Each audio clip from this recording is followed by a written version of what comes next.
Hola, bienvenidos y bienvenidas a Pensamiento Crítico de Utopía Comunicaciones, el espacio periodístico diseñado para construir reflexiones, crítica, propuestas y pues dar herramientas para crear es justamente pensamiento crítico, para nosotros generar nuestro propio pensamiento, nuestro propio criterio en base a un sinnúmero de herramientas. Saludo este día a mi invitado de hoy, el doctor Fernando Yepes Lazo, embajador de carrera, ex vicecanciller de la República, ha sido representante diplomático de Ecuador en varios países de América, Europa, Asia y África, y docente y analista internacional ahora mismo. Fernando, muchas gracias por estar aquí, por el esfuerzo de venir acá a nuestros estudios. Para comenzar, ¿cómo ve el ex vicecanciller de Ecuador, el ex embajador de Ecuador, el momento de Ecuador en el espectro internacional? ¿Cómo está hasta ahora mismo la política internacional del Ecuador de los últimos tiempos? Fernando, bienvenido. Muy buenos días a todos y todas. Mil gracias, Fernando, por tu gentil invitación a tu programa Pensamiento Crítico. Realmente es muy triste constatar la imagen lamentable que tiene el Ecuador en el mundo hoy. El Ecuador en los últimos años se ha caracterizado pues justamente por tener una política internacional divorciada de los principios de su constitución, de los principios de su tradición jurídica, lo cual tiene un impacto tremendamente negativo. La política exterior no es más que un reflejo de la política interna. Si la política interna es de incoherencia, de arbitrariedad, de desgobierno, de violaciones del derecho, eso mismo se proyecta en el ámbito internacional. Y en el caso de este año y pico con el presidente Noboa, tenemos pues realmente hechos que han llenado de vergüenza al país. El más grave, quizás el más notorio, el asalto a la Embajada de México, un verdadero acto de barbarie contrario a los principios más elementales del derecho internacional y de la convivencia pacífica entre naciones. Tenemos todos los episodios de política interna que afectan tremendamente nuestra imagen internacional.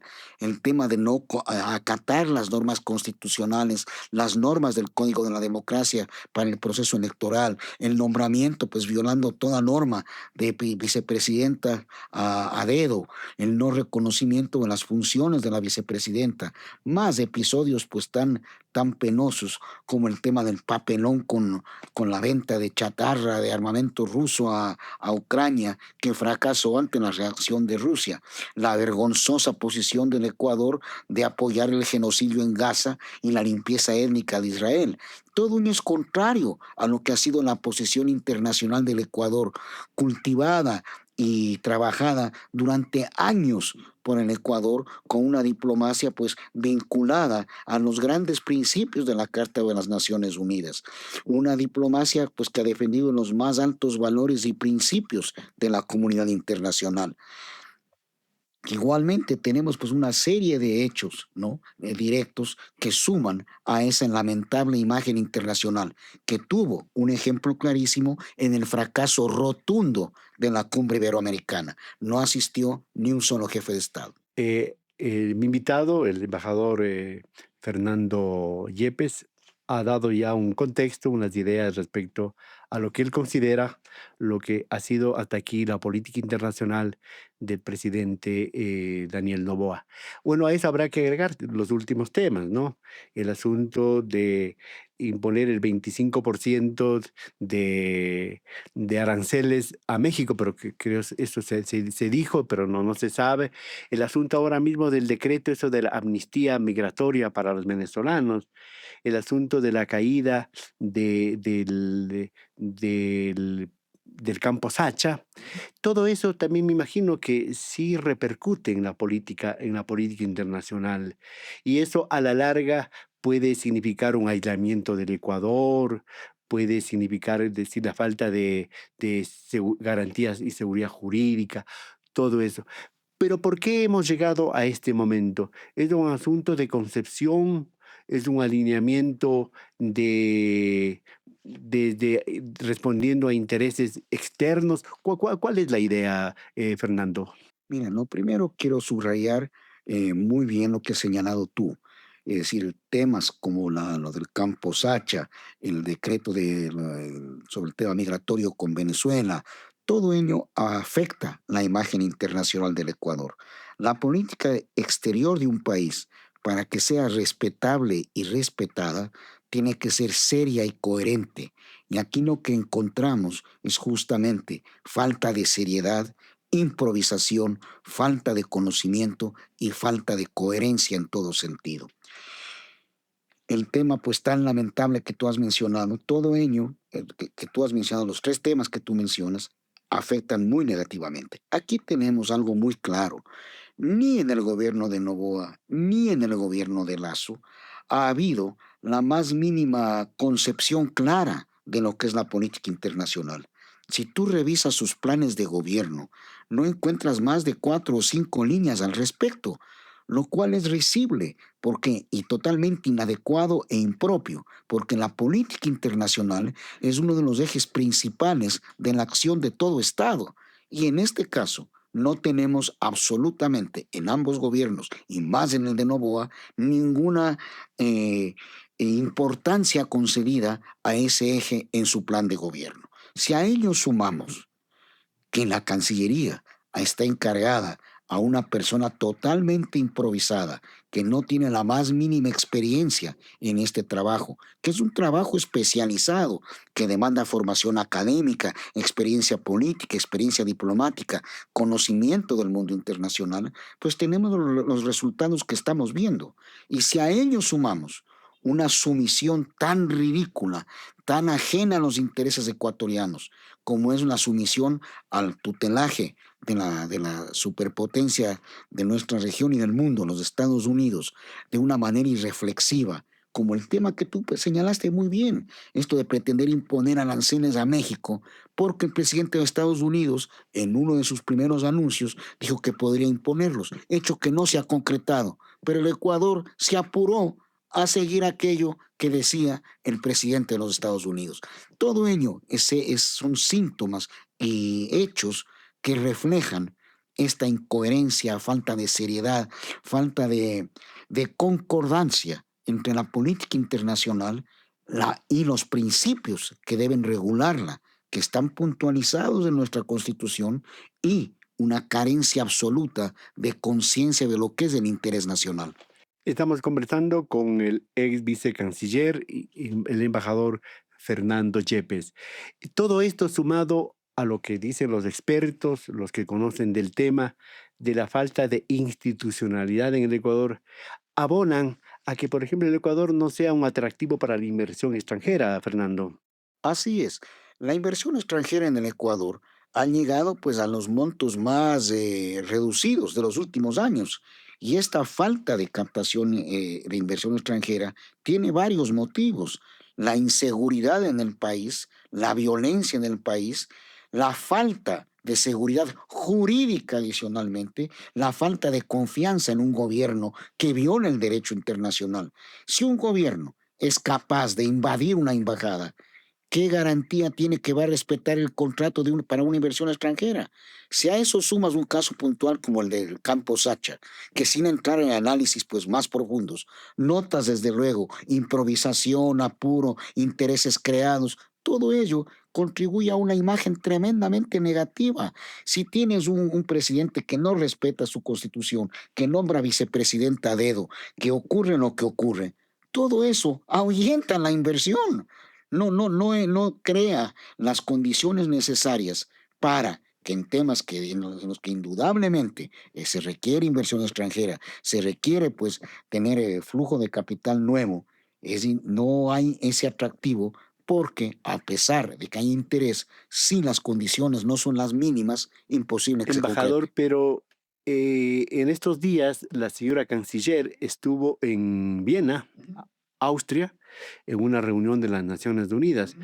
pero ella dijo cosas bastante interesantes para ellos, para el gobierno, respecto al Ecuador, que está combatiendo la la inseguridad, la delincuencia, por ejemplo, ha bajado el 15%, decía ella, que están invirtiendo, por ejemplo, para los niños y adolescentes, para impedir que sean captados por las bandas criminales, y un sinnúmero de cosas, ha dicho la señora canciller.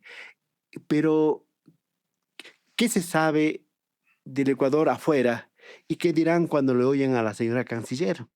Yo creo con mucha pena que las palabras de la canciller del gobierno del presidente Noboa y la propia palabra del presidente Noboa está tremendamente devaluada. Es una palabra que no tiene ya credibilidad internacional. Quien rompe el derecho carece de credibilidad. Quien en una entrevista para un gran medio de comunicación de los Estados Unidos critica a los demás mandatarios, pues sin fundamento alguno, no tiene credibilidad. Quien frente a un tema tan serio como el de México dice que se puede arreglar con un ceviche, pues realmente no tiene fuerza en el mundo internacional. Son los hechos los que determinan la seriedad y la coherencia de la acción externa. Fernando, y ahora el señor presidente pues está empeñado mediante una reforma constitucional del artículo 5 en que vuelvan las bases militares. Y ahora mismo se dice que ya existe una especie de base en Galápagos. También se habla que buscaría y pidió a la Asamblea Nacional que se pronuncie y hubo un exhorto en días pasados a favor de aquello para que haya acuerdos internacionales con gobiernos para venir acá que nos vengan a apoyar, a favorecer frente a esta situación. Pero ahora mismo se habla de un encuentro que ha tenido el presidente con un señor ex militar de los Estados Unidos, el señor Eric Spring, de una agencia privada de seguridad. ¿Qué señales, qué nos quiere decir con todo eso?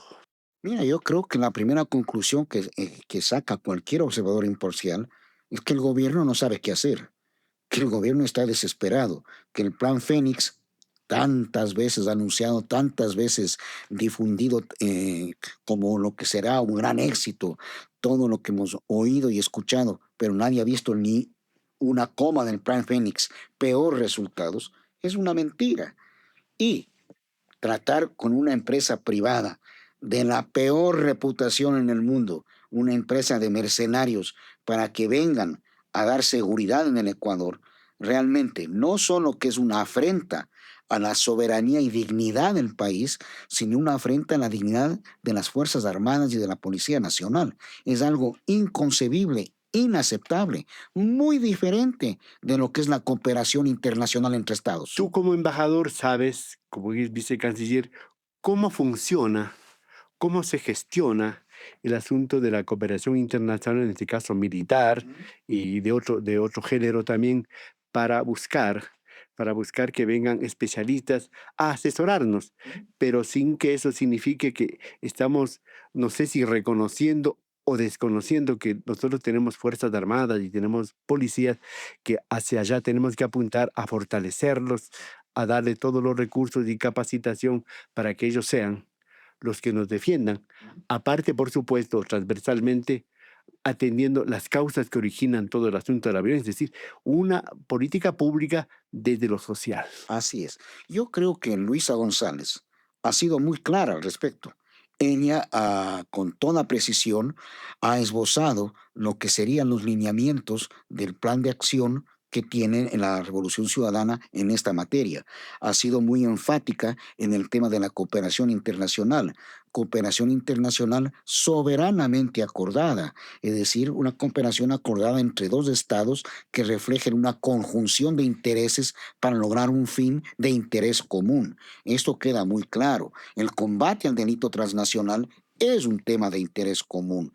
¿Cómo se lo combate? Pues con cooperación en equipamiento, en inteligencia, en seguimiento de las entidades financieras, el combate contra el lavado de activos, en todo aquello que el mundo moderno, en tecnología, todo ello, que el mundo moderno permite cooperar. Y eso es indispensable.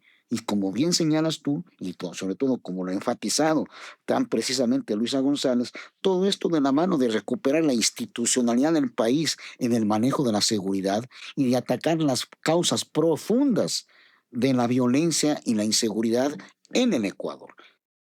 Los que nos están escuchando nos dirán, pues, el señor embajador ve todos los peros en el gobierno del señor Noboa porque ha sido correísta. ¿Qué tienes que decir? No, yo creo que cualquier persona, sea correísta o no lo sea, tiene una visión clara de que este gobierno es un fracaso, de que este gobierno es una muestra de ineptitud, de ineficiencia, de indolencia, de improvisación y que pues de año y medio en que no hay un área que funcione. No hay un ministro de Estado especializado en sus materias. Tenemos una canciller que de esto pues no conoce, un ministro de Defensa que creo que es karateca, un ministro de salud que es abogado. Y el reflejo en la gestión que se ve es el deterioro y la descomposición total del país. Un deterioro que empezó con Moreno y se ha profundizado tremendamente con Guillermo Lazo y hoy en niveles realmente de descomposición generalizada con el presidente Novoa. Igual, yo hago de abogado del Desde diablo, luego. querido Fernando. Dirán, el embajador Fernando Yepes, no sé cuánto, y el correísmo, cuánto de autocrítica tienen, cuánto de arrogancia mantienen, cuánto de falta de humildad existe para no reconocer l- lo malo que puede haber habido y que de hecho lo hubo en el gobierno de Rafael Correa en los 10 años y ve todas las pajas en el gobierno, en este caso de Doboa y antes del señor Guillermo Lazo. ¿Cuál sería una especie de autocrítica que tú harías en los campos que estamos hablando al gobierno de Correa? Porque nada es perfecto, pues verdad, nada es perfecto. Y yo creo que es una base el asunto de ser autocríticos y ser humildes de muchas cosas, Fernando. Así es. Mira, yo creo que la autocrítica es esencial en todos los campos de la acción humana y en el campo del ejercicio del gobierno es indispensable. El gobierno de la Revolución Ciudadana del presidente Rafael Correa duró 10 años, una década de estabilidad, de crecimiento, de desarrollo económico, de creciente bienestar de la población, de una imagen internacional indudablemente pues reconocida en el mundo entero, de una política exterior soberana, digna, integracionista, con iniciativas en muchos campos y pues con dignidades que ostentamos como reconocimiento a esa política internacional. Desde luego que hay lugar a la autocrítica en muchos de los temas y yo creo que ese ejercicio se lo ha hecho y creo que Luisa González ha sido muy clara al decir que nos nutrimos de experiencia, pero que estamos abiertos, como tiene que ser, a un proyecto programático de país que se enriquece con todas aquellas organizaciones sociales, no sean de derecha o de izquierda, sino todas aquellas que podamos construir una visión para rescatar el país de estos 8 años de desastre, 8 años que yo quiero enfatizar en los que sí, lo que ha habido es un bombardeo mediático de desconocer todo lo bueno y que nunca ha sido aclarado. En temas internacionales, te voy a dar un ejemplo. Una de las críticas que más hacen es que el gobierno de la Revolución Ciudadana pretendió destruir el sistema interamericano de derechos humanos. Y eso es una mentira, una infamia posicionada como verdad absoluta y que ha sido aclarada 100.000 veces y que ningún medio lo ha aclarado. ¿Cuál es la verdad al respecto? El gobierno del presidente Correa en la Asamblea de la OEA en Guatemala en el año 2013 puntualizó su visión sobre el sistema interamericano de derechos humanos, que buscaba la reforma del sistema para fortalecerlo y profundizarlo. ¿Cuáles eran los tres ejes de esa reforma? Primero, que todos los países miembros de la OEA sean parte y ratifiquen todos los convenios de derechos humanos. Incluidos los de Estados Unidos. Evidentemente que los Estados Unidos, que es la actual sede de la Comisión y no ha ratificado ninguno de los convenios, no podía continuar como sede. Que busquemos una sede para que la Comisión tenga sea sede en un país que haya ratificado los acuerdos. Y tercero, que haya un reparto equitativo de todas el presupuesto entre todas las relatorías de derechos humanos. Es decir, había un desequilibrio terrible. Una relatoría recibía pues un porcentaje altísimo y otra, como el del tema migratorio, no recibía nada.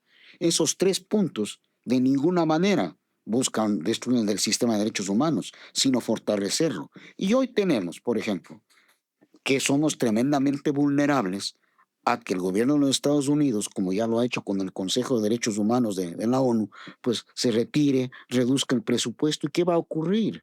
Fernando, en el ejercicio de la autocrítica, ¿cómo le ubicas tú el asunto de la corrupción que se le atribuye al correísmo y que el asunto del presidente Correa, que tiene una sentencia, el señor Glass, que está en la cárcel, y que hay un sinnúmero de juicios que están en trámite, en proceso y otros ya dilucidados?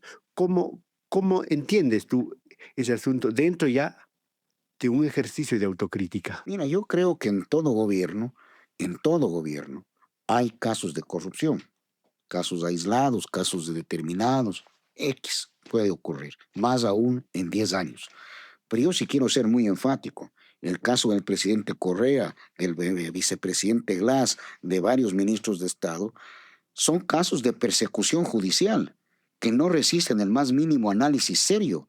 Aquí han sido creados mediáticamente, han sido promovidos mediáticamente y se han dado sentencias en tiempo récord. Pero esas sentencias han sido analizadas por países serios, como el caso de Bélgica, el caso del presidente Correa.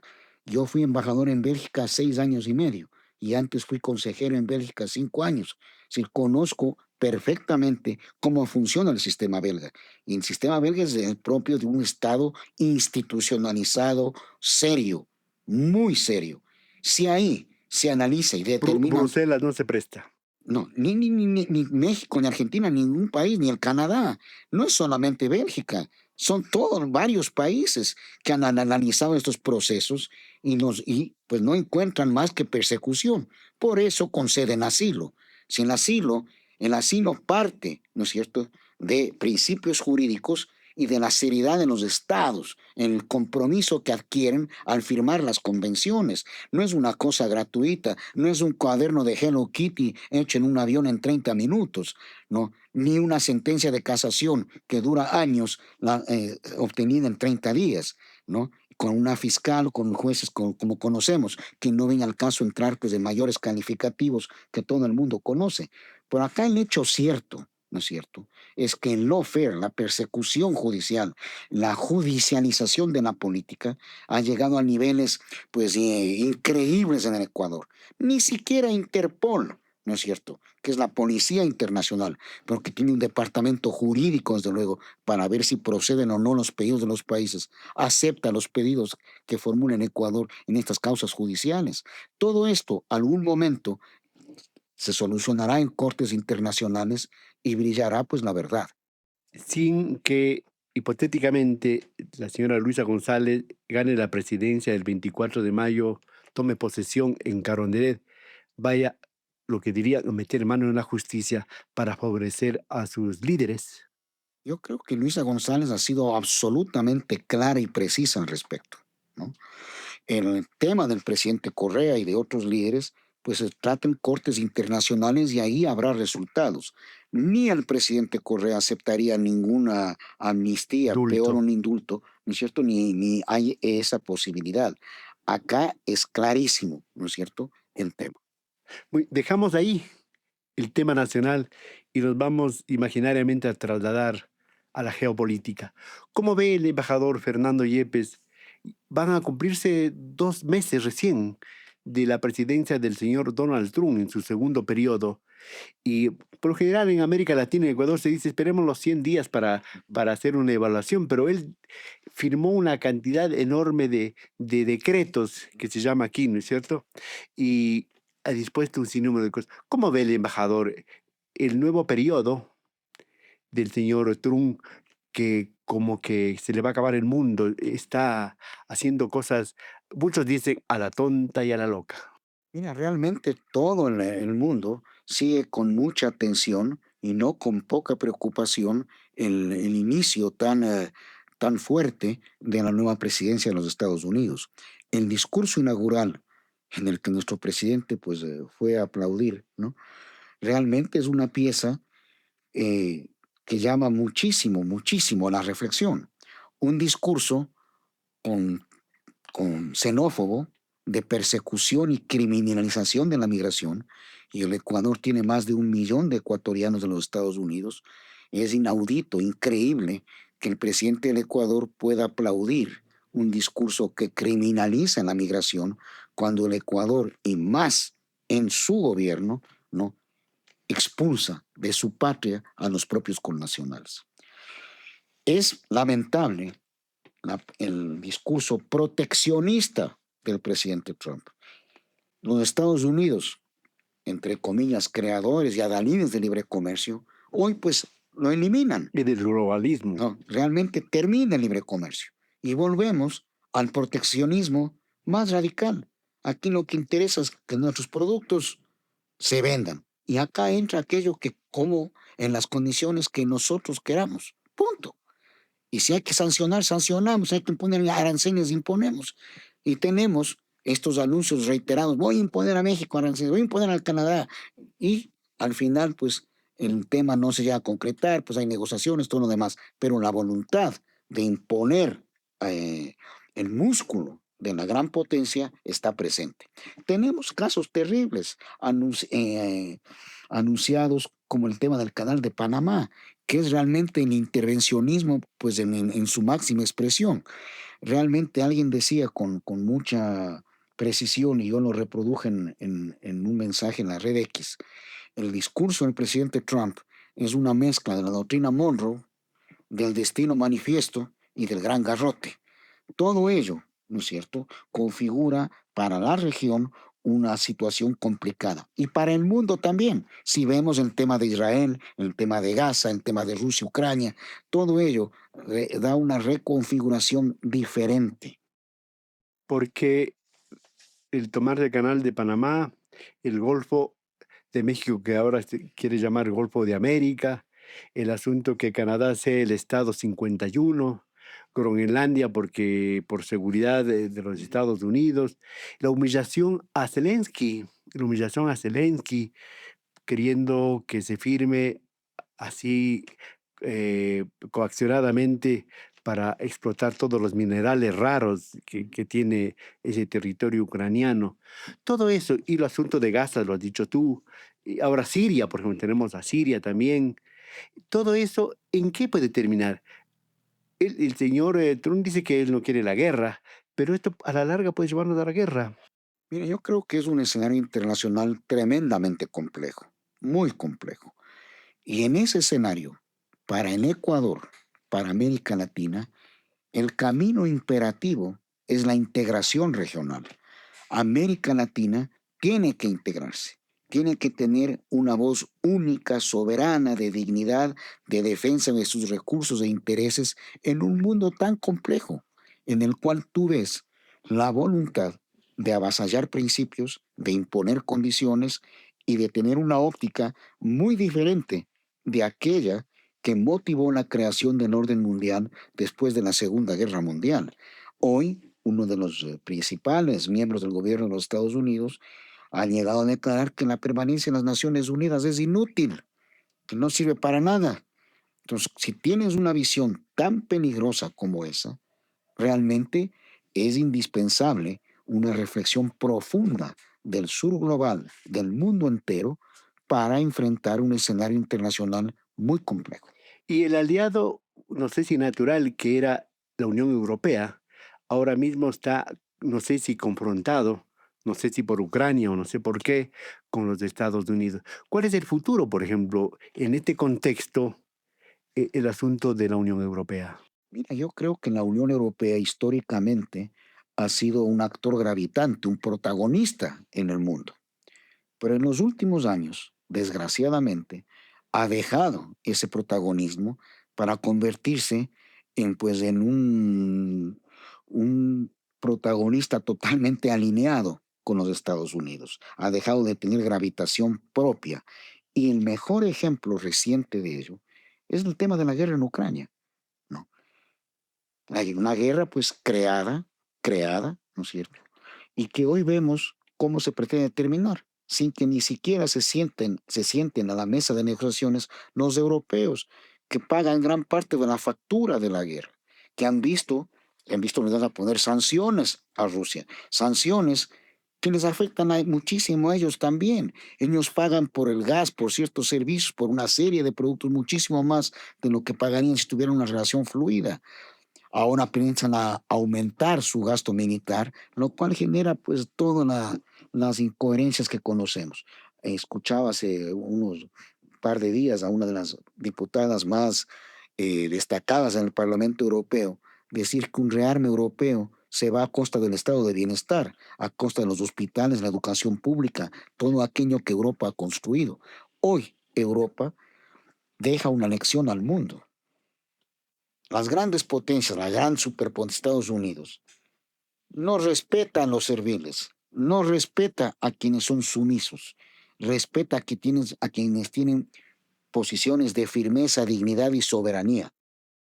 Después de la caída del muro de Berlín, Ujú, de la Unión Soviética, Estados Unidos y de la Guerra Fría, el fin de la Guerra Fría, Estados Unidos saltaba de felicidad porque se daba y se configuraba el poder unipolar, ujú. ¿verdad? Pero ahora ya no es así, pues ahora tenemos un multipoder y tenemos a China, tenemos a Rusia y tenemos a los BRICS y tenemos esa cosa. Mientras todo eso pasa, ¿qué está pasando con China? ¿Qué está pasando con Rusia? Mira, China y Rusia son superpotencias mundiales. China tiene la potencia con mayor crecimiento y desarrollo económico, con mayor éxito tecnológico, con mayor éxito en sus nuevas relaciones internacionales. Es un país pues que gravita en el mundo directamente. Rusia ha recuperado su gravitación en el mundo y es un actor principalísimo, no solamente en el orden militar, sino por su extensión territorial, por su riqueza económica, por sus grandes recursos naturales. Es decir, son países que tienen una gravitación propia en el mundo.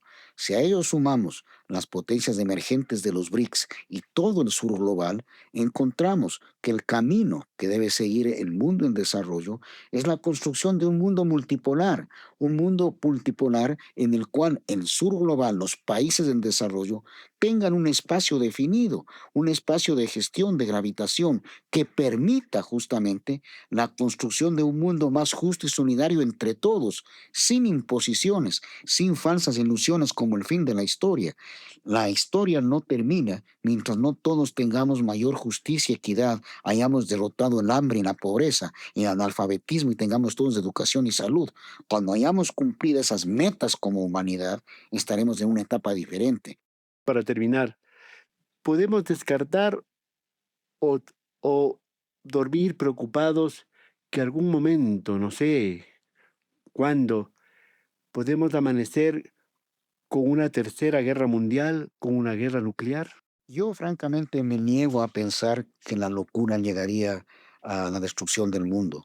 Yo creo que el mundo ha logrado sobrevivir con el terror nuclear en momentos pues de gran tensión y esa tensión se ha mitigado por la cordura, por la sensatez de los líderes y por la existencia también del derecho internacional, del compromiso de los países. Yo espero, confío en que no se llegue a una locura, que prevalezca siempre un norte de diálogo, de una visión constructiva hacia el mundo. No es sencillo cuando tienes posiciones pues tan extremas, cuando tienes tantos manejos de intereses cruzados, ¿no? No es sencillo, pero yo creo que en el concurso de todos, y en eso, cuando digo todos, me refiero a los países como el Ecuador, a los países que pertenecemos a América Latina y al sur global, tenemos que ser muy activos en la defensa de principios. Por eso es inconcebible que en el gobierno de Noboa, de Lazo y de Moreno haya habido un alineamiento absoluto con una potencia, cuando lo que le corresponde, y lo ha hecho siempre el Ecuador, ¿no es cierto?, es mantener una posición de principio de defensa del derecho, una posición no alineada, una posición que permita el diálogo constructivo, que sea un aporte para la paz, para la seguridad internacional. Con eso me quedo, un Ecuador amigo de todo el mundo, ¿verdad? Amigo de Exactamente. todos los países y siempre velando por el derecho y la paz de la humanidad. Señoras y señores, agradezco la presencia del vicecanciller y el embajador Fernando Yepes Lazo por haber comparecido aquí en Pensamiento Crítico de Utopía Comunicaciones. Señores, nos interesa el destino del Ecuador y nos interesa el destino del mundo, es decir, el destino de la humanidad. Señoras y señores, hasta la próxima.